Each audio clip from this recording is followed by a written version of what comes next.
Hello viewers, இது உங்கள் அறுசுவை அப்டேட்.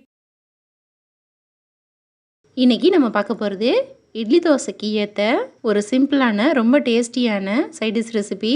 இது பண்ணுறதுக்கு 10 நிமிஷம் இருந்தால் போதும், செய்து முடிச்சிடலாம். வீடியோவுக்கு போகிறதுக்கு முன்னாடி சப்ஸ்கிரைப் பண்ணாதவங்க கொஞ்சம் சப்ஸ்கிரைப் பண்ணுங்கள், லைக் பண்ணுங்கள், நம்ம சேனலுக்கு சப்போர்ட் பண்ணுங்கள். வாங்க இது எப்படி பண்ணுறதுன்னு பார்க்கலாம்.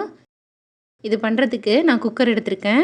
அதில் 2 பெரிய கத்திரிக்காவை, நல்லா பிஞ்சான கத்திரிக்காவை எடுத்துக்கோங்க. இது போல் கட் பண்ணிட்டு சேர்த்துக்கிறேன். சேர்த்துட்டு இது கூடவே 2 தக்காளியும் நறுக்கிட்டு சேர்க்குறேன். 2 பெரிய வெங்காயத்தையும் கட் பண்ணிவிட்டு இது கூடவே சேர்த்துக்கோங்க. 4 பச்சை மிளகாய் சேர்த்துக்கோங்க. நான் இப்போ செய்கிறது 4 பேர் சாப்பிட்ற அளவுக்கு செய்கிறேன். நீங்கள் உங்களுக்கு தேவையான அளவு இந்த காய்கறிகளை சேர்த்துக்கலாம். இதோட 2 உருளைக்கிழங்கை தோல் சீவிட்டு இது போல் கட் பண்ணிவிட்டு வச்சுருக்கேன், சேர்த்துக்கோங்க. இதோடையே ஒரு சின்ன துண்டு புளி சேர்த்துக்கிறேன். சேர்த்துட்டு இதுக்கு தேவையான அளவு தண்ணி ஊற்றிக்கோங்க. இப்போது இது கூட கொஞ்சம் பெருங்காயம் சேர்த்துக்கிறேன். 1/4 டீஸ்பூன் மஞ்சத்தூள் சேர்த்துக்கலாம். கொஞ்சமாக உப்பு சேர்த்துட்டு இது மூடி போட்டு மூடி 3 விசில் விட்டுக்கலாம்.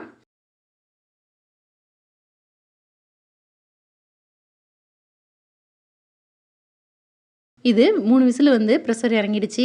திறந்து பார்க்குறேன். நல்லா எல்லாமே குழைவாக வெந்திருக்கு. இதில் இருக்கிற தண்ணியை வடிகட்டிட்டு நல்லா மசிச்சுக்கணும்.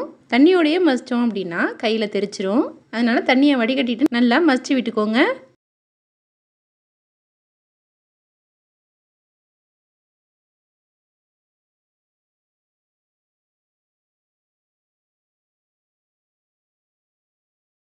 இப்போது நல்லா மசிச்சிட்டேன். இதை தாளிச்சிக்கலாம். அதுக்கு ஸ்டவ்வில் ஒரு பாத்திரத்தை வச்சுருக்கேன். அதில் தேவையான அளவு எண்ணெய் ஊற்றிக்கோங்க. எண்ணெய் நல்லா சூடானதும் 1/2 டீஸ்பூன் கடுகு, 1/4 டீஸ்பூன் உளுந்து சேர்த்துக்கிறேன். கடுகு உளுந்து பொரிஞ்சதும் ஒரு மிளகாவை கிள்ளிட்டு சேர்க்குறேன். இதோடையே ஒரு கைப்பிடி சின்ன வெங்காயம் சேர்த்துக்கோங்க. கூட கொஞ்சம் கருவேப்பிலையும் சேர்த்துக்கிறேன். சேர்த்துட்டு நல்லா வதக்கி விட்டுக்கலாம். வெங்காயம் நல்லா வதங்கி வர வரைக்கும் இது போல் கலந்து விட்டுக்கோங்க.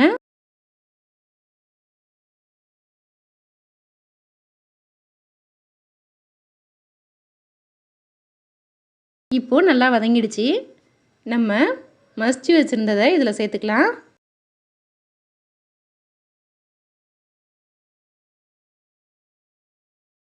வேக வச்சு வடிகட்டி வச்சுருந்த அந்த தண்ணியும் இது கூடவே சேர்த்துக்கிறேன்.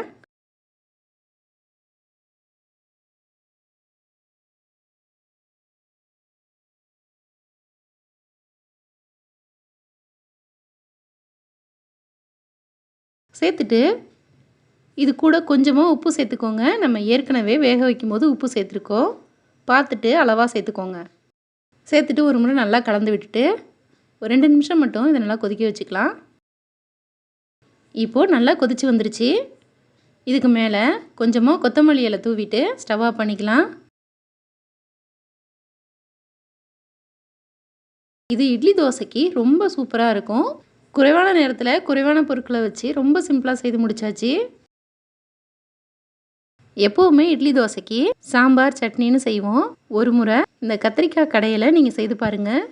இந்த வீடியோ பிடிச்சிருந்தா லைக் பண்ணுங்கள், ஷேர் பண்ணுங்கள். நம்ம சேனலுக்கு புதுசாக இருந்தால் சப்ஸ்கிரைப் பண்ணுங்கள். தேங்க்யூ.